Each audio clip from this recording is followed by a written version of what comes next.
rabbinite Chouchna, qui a été la veuve du grand rabbin Chouchna et la fille du grand rabbin Rachamim Naouri, est décédée hier, a été enterrée hier à Jérusalem. Et pour en parler, nous sommes en ligne avec son gendre, Daniel Guggenheim. Bonjour Daniel.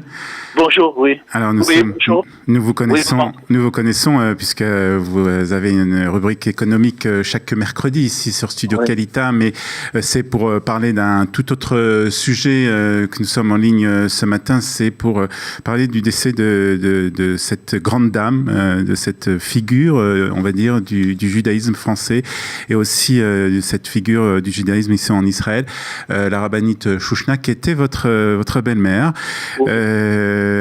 D'abord, qu'est-ce que vous pouvez nous dire d'elle ? Quelle est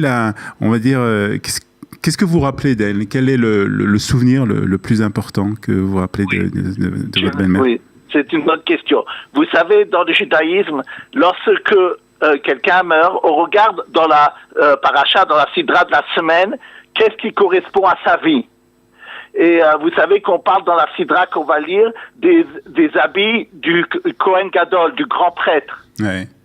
Et on dit que chaque partie de l'habit vient pour faire pardon sur une des fautes qu'on a, des fautes qu'on peut commettre. De façon que les sacrifices pardonnent, les habits que met le Kohen Gadol, le grand prêtre, pardonnent aussi.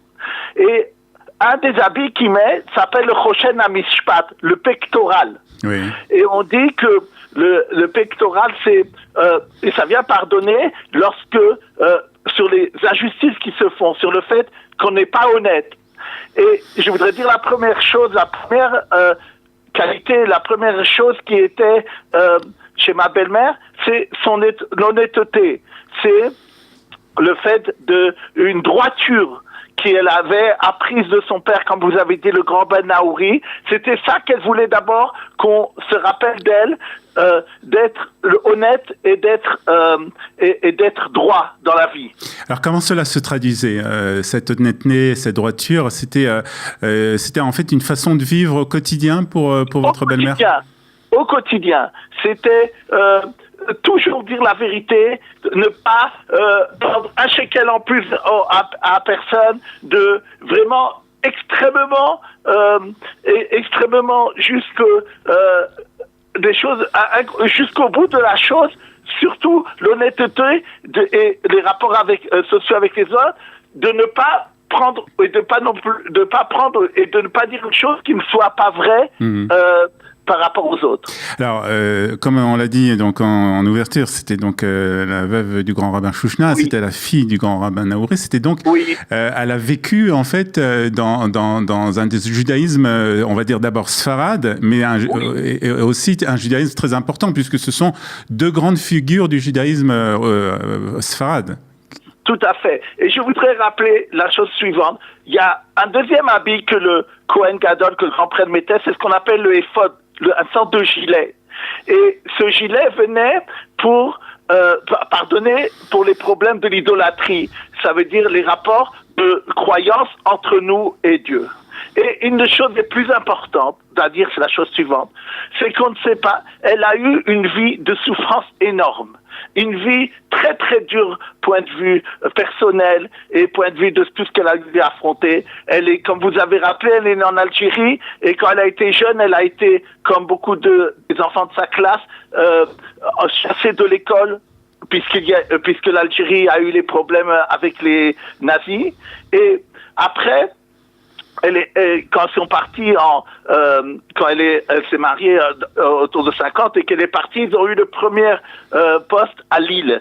Et là-bas, c'était très difficile et elle n'était pas habituée au climat. Oui.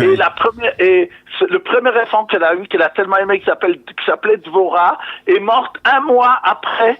C'était son premier enfant, est mort un mois après qu'elle est née de froid. Oui. Et ils ont dû enterrer leur premier enfant. C'était terrible. Juste après. Et pas jamais par rapport à Dieu, les questions peuvent être légitimes, les questions de croyance, de Emouna peuvent être légitimes dans ces cas-là.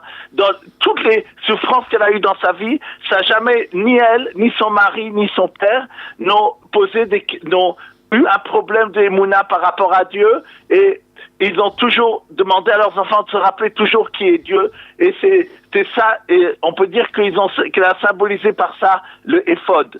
Et malgré toutes les souffrances, et je crois dire, on est, je sais pas, c'est récemment parlé ces derniers jours, le peuple d'Israël, surtout en Israël, vit des moments très très durs, point de vue national, des souffrances énormes qu'on voit. C'est pas ce qui est arrivé hier dans l'accident et la semaine dernière avec la pauvre fille qui s'est fait tuer dans la forêt de Jérusalem. Et les questions légitimes peuvent se poser, des questions de Emouna, comment des gens si bien, des gens si purs arrivent à des malheurs si forts. Et et c'est dans ces moments-là qu'on est jugé, c'est malgré les épreuves qu'on a personnelles extrêmement dures, qu'on arrive à rester dans une confiance et une émouna par rapport à Dieu. Je voudrais que vous nous parliez un peu du couple que formait votre belle-mère, votre beau-père, le grand rabbin Chouchna et sa femme. Comment vous qualifierez ce couple? Quel serait, on dirait, comment on pourrait décrire ce couple? Comme effectivement c'est très important de le dire. Le rabbin Chouchna, mon beau-père, Zichrono Livracha, était un rabbin qui était hors du commun. Et rares sont ceux c'est comme lui qui était vraiment poussé à l'extérieur.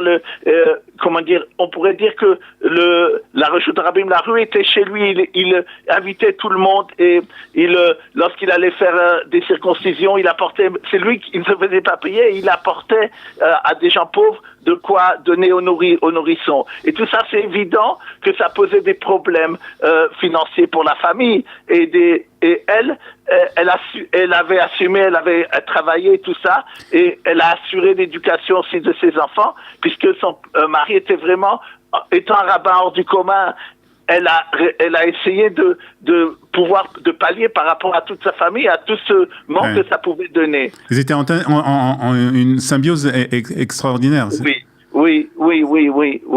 Et tous les élèves qui ont eu et qui sont passés, j'ai eu on a reçu hier des sympathies de gens, des élèves qui l'ont connu et ils ont rappelé tout ça, qu'ils étaient tellement bien accueillis par ce couple et que ça leur a aidé dans leur judaïsme par rapport à ce qu'ils ont vu là-bas. C'était un exemple pour avoir aussi connu le couple et pour avoir été quelquefois dans leur maison. C'est vrai que c'était un exemple pour nous tous. En tout cas, merci. On va quand même signaler donc où ont lieu la shiva de votre belle-mère pour les gens qui seraient intéressés de venir. Vraiment, c'est gentil de le dire. C'est rue Plik à Jérusalem, dans le quartier Kiryat Moshe. C'est à côté de la Sderot Herzl, pas loin de l'endroit central. Donc c'est l'endroit qui est central. Et l'heure de Mincha est fixée à 5h moins le quart et le matin les offices à 7h. Toutes nos condoléances donc à votre famille, à votre femme bien entendu, et à toute la famille Chouchna. Merci beaucoup de nous avoir parlé de votre belle-mère aujourd'hui, Daniel. À bientôt sur Studio Kalita. Au revoir.